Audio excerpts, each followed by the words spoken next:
Amis internautes, bonjour. Notre émission a pour titre aujourd'hui Maurice Thorez, l'impossible biographie. Alors l'impossible biographie est écrit avec un point d'interrogation. Est-ce que nous allons le lever à la fin de l'émission? Nous allons le savoir, puisque nous avons aujourd'hui avec nous sur ce plateau un historien, Stéphane Sirot. Stéphane Sirot, vous êtes professeur d'histoire-géographie à Cergy-Pontoise, vous êtes spécialiste du mouvement ouvrier et vous venez surtout de publier un livre sur Maurice Thorez dans la collection des presses de Sciences Po.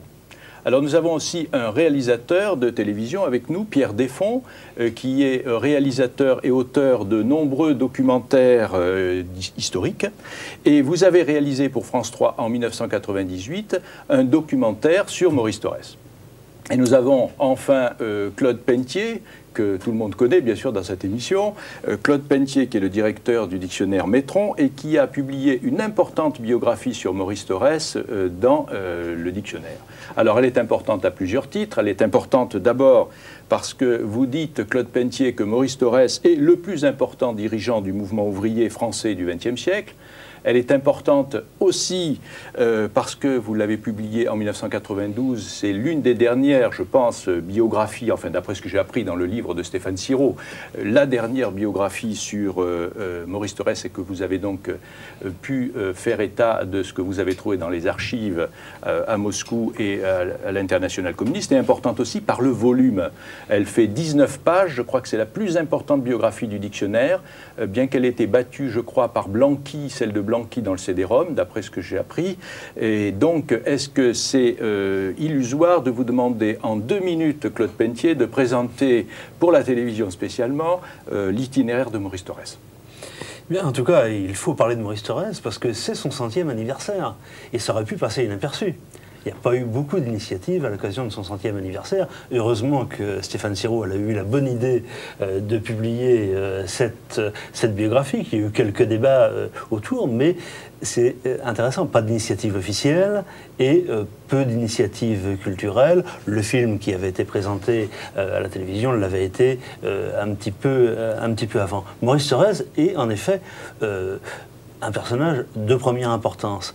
Je dirais, je le prendrais au sens sociologique du terme d'abord, le mouvement ouvrier et le mouvement communiste ont eu cette capacité de faire entrer dans la politique des gens qui n'avaient aucune légitimité pour occuper ces fonctions traditionnellement réservées aux avocats, aux intellectuels, aux hommes politiques, etc.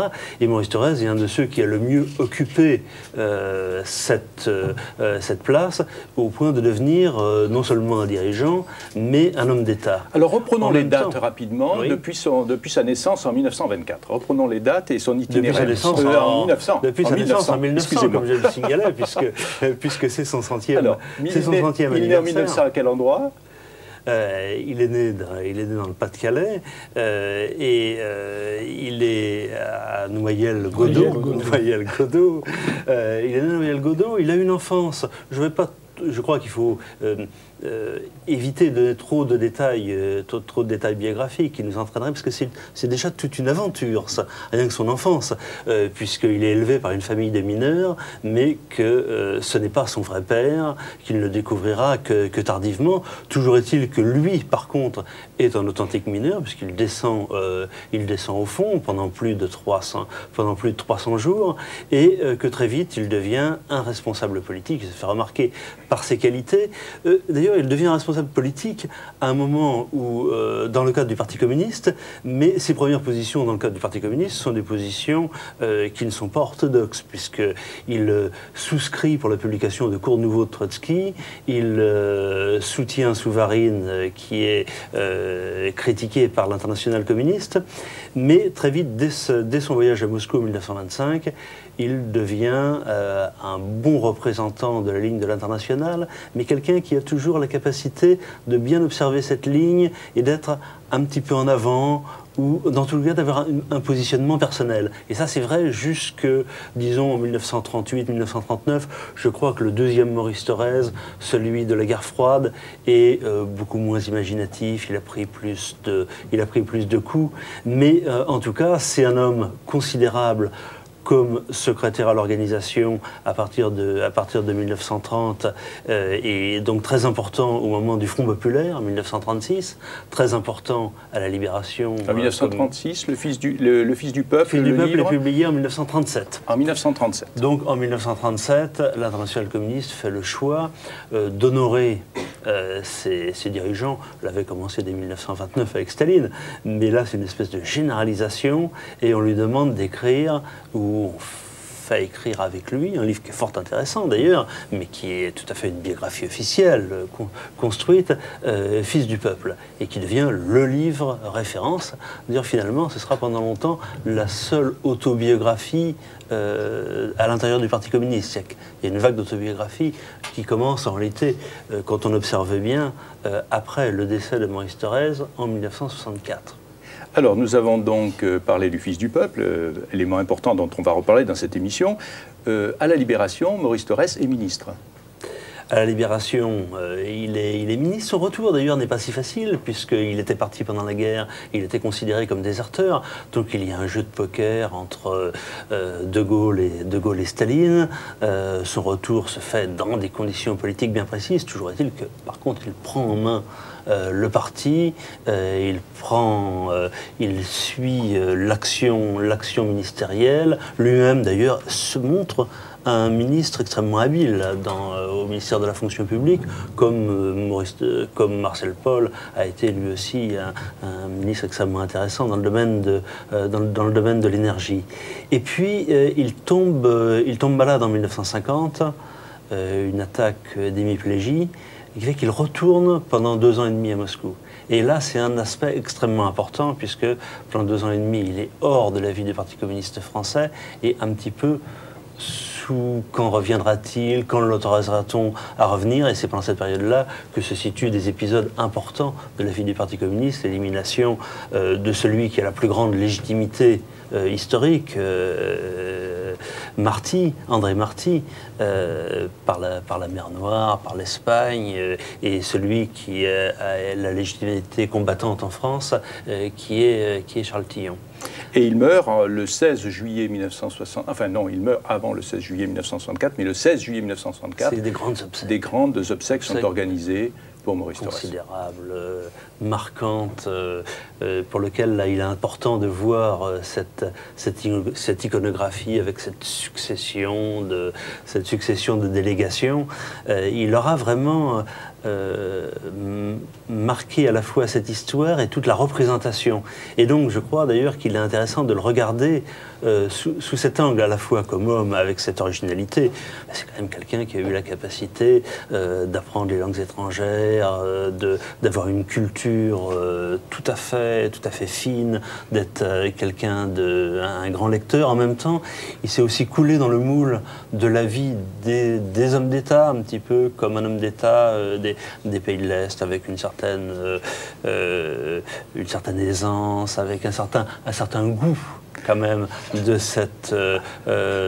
le plaisir d'avoir un cinéma chez soi, le plaisir de recevoir à tout moment des intellectuels de renom. Ce qui est très différent. Je vous interromps, vous avez dépassé largement votre temps. Je pense que vous connaissez parfaitement la vie de Maurice Thorez, comme les collègues qui sont là avec vous sur le plateau.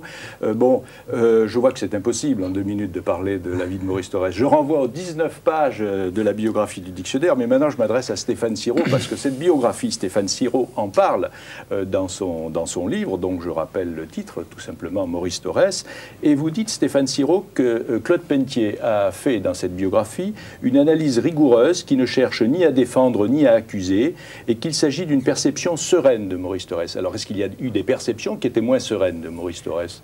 Je pourrais presque dire qu'il n'y a eu que des perceptions qui n'étaient pas sereines. Si vous voulez, l'historiographie s'est organisée autour de 2 pôles. Un pôle qui était essentiellement celui de l'historiographie communiste, qui cherchait plutôt à confirmer la légende thorésienne, le mythe thorésien construit autour de Fils du Peuple, et une historiographie qui se positionnait, elle, contre, et qui cherchait au contraire tout ce qui pouvait éventuellement démonter ce mythe thorésien. Donc on cherchait soit à confirmer, soit au contraire à essayer de démolir ce mythe de l'homme communiste parfait qui est apparu au travers de Fils du Peuple. Donc, effectivement, jusqu'à cette notice biographique de Claude Pelletier, la tendance, c'était soit de se positionner pour, soit de se positionner contre, mais jamais, justement, d'essayer de comprendre l'individu, ce qui est justement le rôle premier de l'historien. Alors ça a été justement le thème dont vous allez pouvoir débattre tout à l'heure avec Claude Pelletier. Maintenant, je m'adresse à Pierre Desfonds. Pierre Desfonds, vous avez intitulé votre documentaire, enfin du moins, il a été intitulé comme ça à la télévision, Maurice Thorez, Saint Inconnu. Et justement, Stéphane Siro, dans son livre Maurice Thorez, commence par ce titre et dit que ce titre reflète peut-être, ou même certainement, l'abîme d'oubli dans lequel se trouve plongé l'ancien secrétaire général du Parti communiste. Alors, est-ce que vraiment, c'est ce qui vous a motivé aussi pour faire ce film? Est-ce que vous pensez que Maurice Thorez a été oublié? Oui, oui. Moi, c'est pour des raisons personnelles, pratiquement, que j'ai commencé à travailler sur Maurice Thorez. J'ai eu l'impression que mon fils de 25 ans ignorait complètement qui était Thorez. Et pour moi, c'était une figure marquante de l'histoire de France du XXe siècle, qui avait complètement épousé le Parti communiste de 1920 à sa mort en 1964. Donc, bon, j'ai voulu essayer de monter un film sur Maurice Thorez. Mais j'ai trouvé qu'il était inconnu à deux titres. Effectivement, un abîme d'oubli, mémoire et représentation. Là, vraiment, il n'y avait plus grand-chose en tant que représentation sur Maurice Thorez de nos jours. Et puis, d'autre part, c'était un homme qui avait été statufié d'une certaine manière, très précise, par le parti, évidemment critiqué d'une manière très, très dramatique, parfois par ses opposants.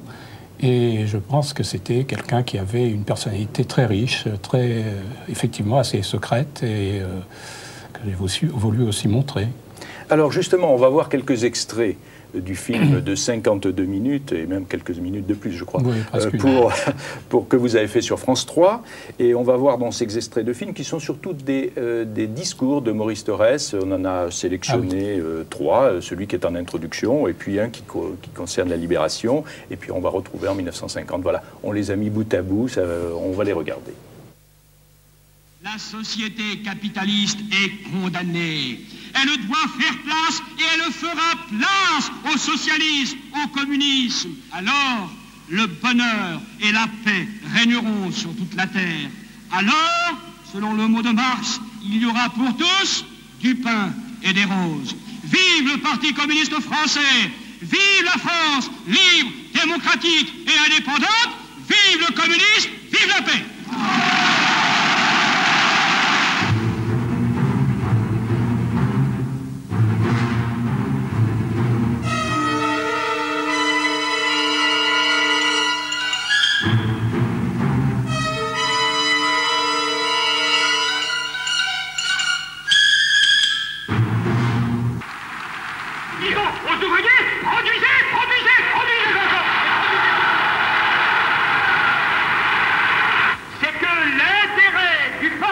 L'intérêt de la classe ouvrière est de travailler et de produire malgré et contre les traites. Le pacte atlantique tend à rassembler sous la direction des impérialistes américains et pour leur guerre contre l'Union soviétique et contre les démocraties populaires toutes les ressources humaines et matérielles des pays participants. Les pays signataires ont perdu toute possibilité de mener une politique indépendante et nationale. Ils sont les pions que manœuvrent les États-Unis dans la poursuite de leurs objectifs d'agression. Celui qui pense défendre le mouvement révolutionnaire mondial sans et contre l'Union soviétique, celui-là va contre la révolution et roule inévitablement dans le camp des ennemis de la révolution. Le peuple de France ne fera pas, il ne fera jamais la guerre à l'Union soviétique. Alors Pierre Desfonds, ce sont des extraits de discours bien datés, on peut dire. Ah oui, tout à fait. Mais enfin, en dehors du discours militant, du discours de l'homme responsable politiquement, moi ce qui m'intéresse beaucoup aussi, c'est de voir l'extrême don du langage d'orateur qu'avait Maurice Thorez.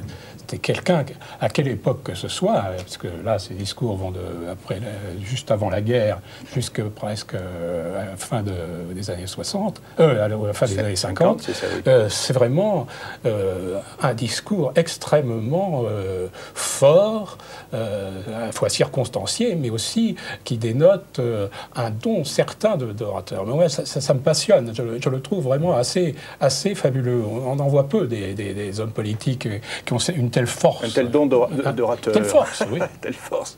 Alors, qui veut parler là? Claude Pentier, peut-être rajouter un mot? Oui, ces qualités d'orateur sont celles aussi de pédagogue. C'est quelqu'un d'une extrême clarté.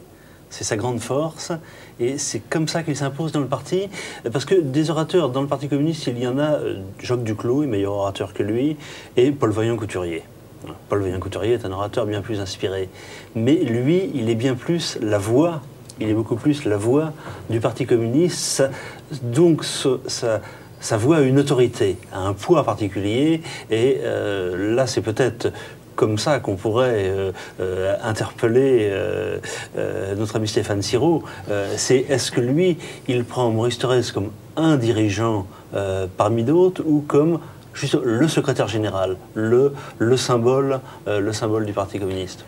Je l'ai pris en partie comme ça, mais j'ai justement voulu le prendre pas seulement comme ça, parce qu'il me semblait qu'une des erreurs de ceux qui avaient travaillé sur Maurice Thorez auparavant, et qui justement étaient tombés un peu dans le mirage biographique qu'avait construit Thorez, était de s'intéresser uniquement au secrétaire général et d'estimer que toute l'identité de Thorez était à l'intérieur du parti et à l'intérieur de sa fonction de secrétaire général. Alors qu'en réalité, il a une identité qui est composée d'éléments très divers, très variés, des influences qu'il a pu subir. Prenons le premier élément, c'est-à-dire Thorez mineur. Thorez mineur. Et Thorez et les grèves. Alors, j'allais justement dire que l'influence première, ça a été celle justement du monde de la mine, du monde des corons, celle aussi du syndicalisme minier. Hein. Il appartient à une région et à un monde syndical qui n'est pas n'importe lequel. C'est celui du député mineur, qui est très pragmatique, que certains ont qualifié de réformiste. Et ce qui fait d'ailleurs que Thorez va tout au long de son itinéraire développer très souvent quand il le peut, parce qu'évidemment il ne s'oppose jamais aux orientations développées par l'international, mais dès qu'il le peut, il essaie justement d'introduire dans la politique du parti des éléments qu'on pourrait qualifier de pragmatiques. Et c'est le cas notamment dans sa gestion des grèves. Et ça apparaît de façon éclatante en 1936. Ouais. D'ailleurs, à chaque fois qu'il a vraiment quelque chose à dire d'important, ou bien une politique qui s'infléchit dans un sens ou dans l'autre, il va dans le Nord. Bien sûr. Le discours de Oisier, par exemple, il va dans le Nord pour dire, quand il est à la Libération, il dit qu'il faut produire, et en fait participer à un gouvernement qui n'est pas un gouvernement communiste. Eh bien, c'est dans le Nord d'abord qu'il va faire son discours, toujours. Il a la hantise du mouvement qui se terminerait mal. Et donc sa phrase, il faut savoir terminer une grève, est profonde.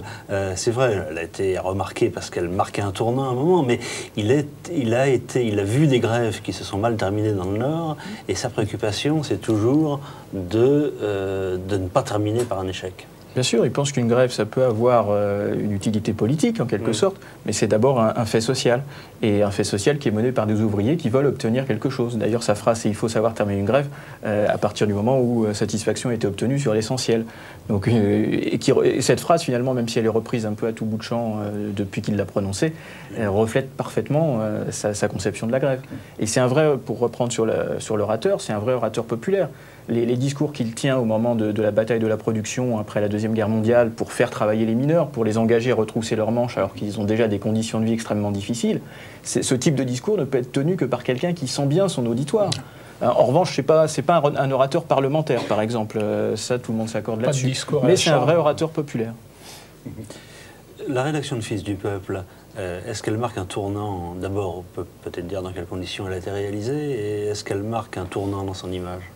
Absolument, c'est vraiment le moment, l'apparition de cette biographie, où Thorez devient à la fois un dirigeant de premier plan, et surtout, c'est à partir de ce moment-là qu'il s'impose à l'intérieur du parti, et qui devient incontesté et incontestable. Et que se construit aussi justement le mythe de l'homme communiste parfait, sans faille, qui est chargé d'incarner Maurice Thorez.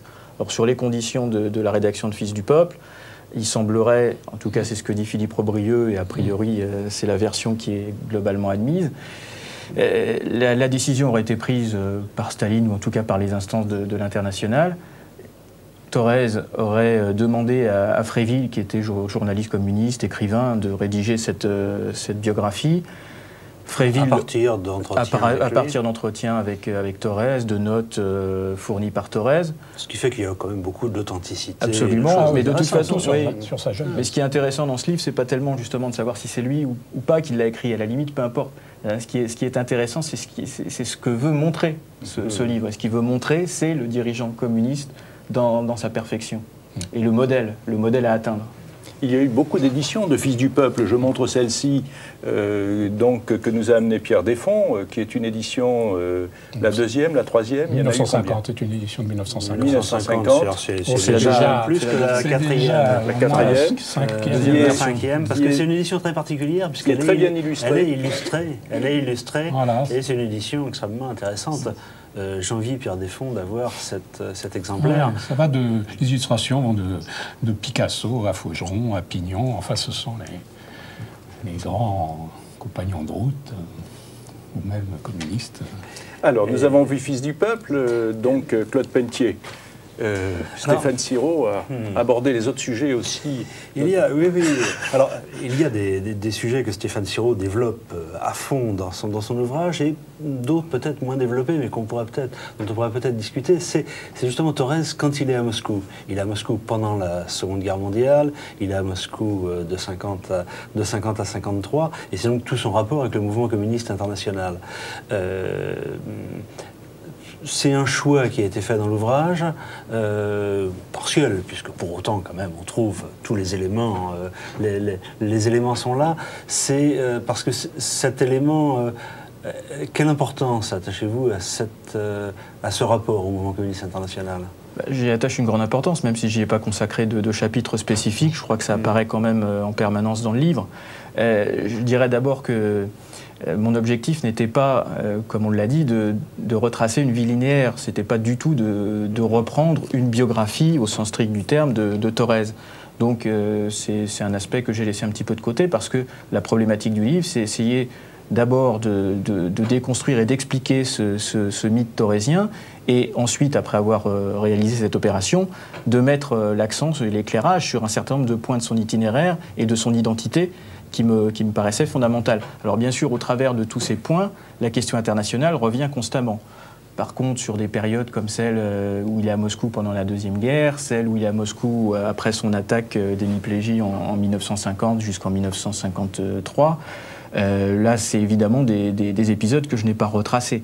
C'était pas, d'une part, ma démarche, ni ma problématique, et d'autre part, je n'avais pas non plus d'éléments nouveaux sur la question. Alors peut-être pourrait-on trouver avec les Alors on va aborder ce problème des archives.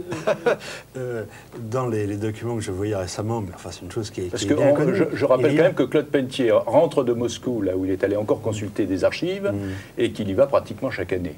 Donc là, Claude Pelletier va rentrer de Moscou. Quelles sont les nouvelles?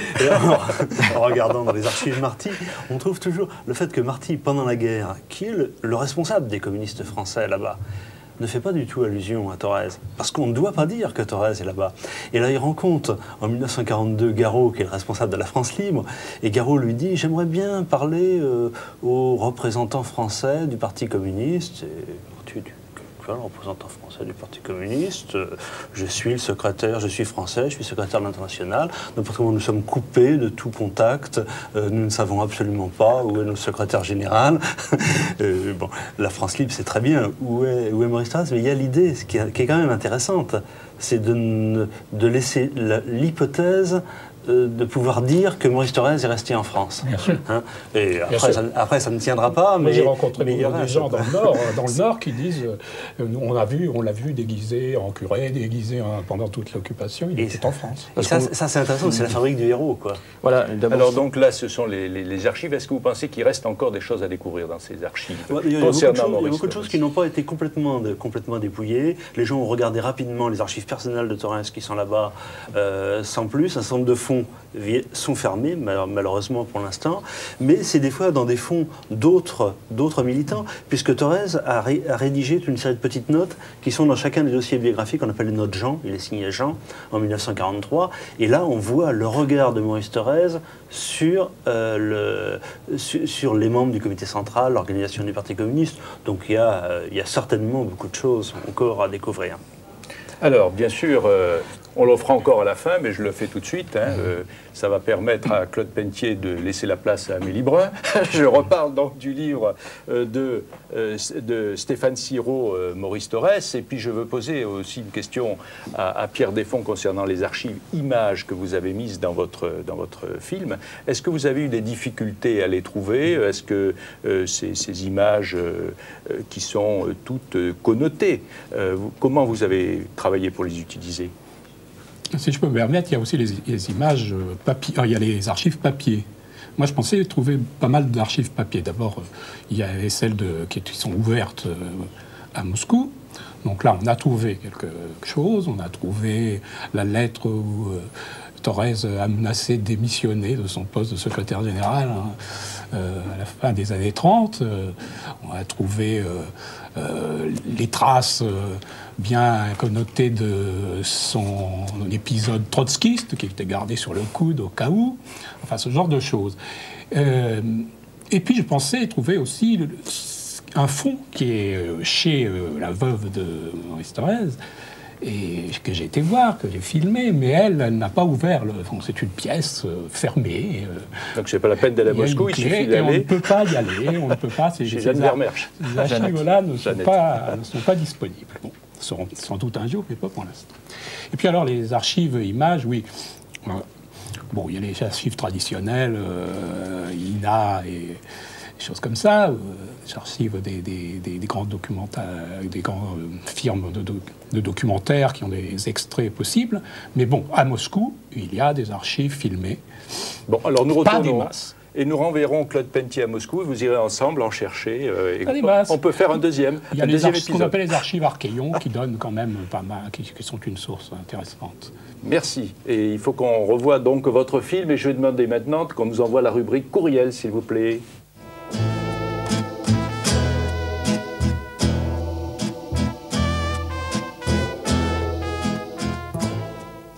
Tout de suite. Bonjour, alors aujourd'hui je vais vous parler très rapidement de quelques petites choses.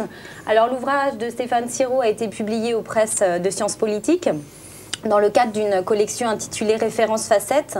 Il faut savoir qu'il y a deux autres ouvrages qui sont sortis en même temps que le vôtre, un concernant Charles Maurras et un autre concernant Marc Bloch.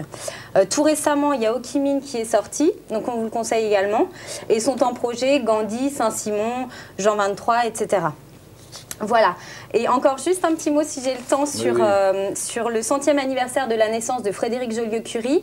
Il faut savoir qu'il y a un colloque intitulé « Actualité de Frédéric Joliot-Curie » qui est organisé les 9 et 10 octobre au Collège de France à Paris.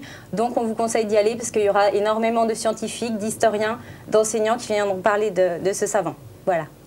Autre chose, non? Autre chose, oui, si vous me laissez le temps. Alors le 24 juin 2000 se tiendra à Angers la réunion fondatrice d'une association nationale qui se chargera de la collecte, de la préservation et de la valorisation des sources sur l'histoire du féminisme en France.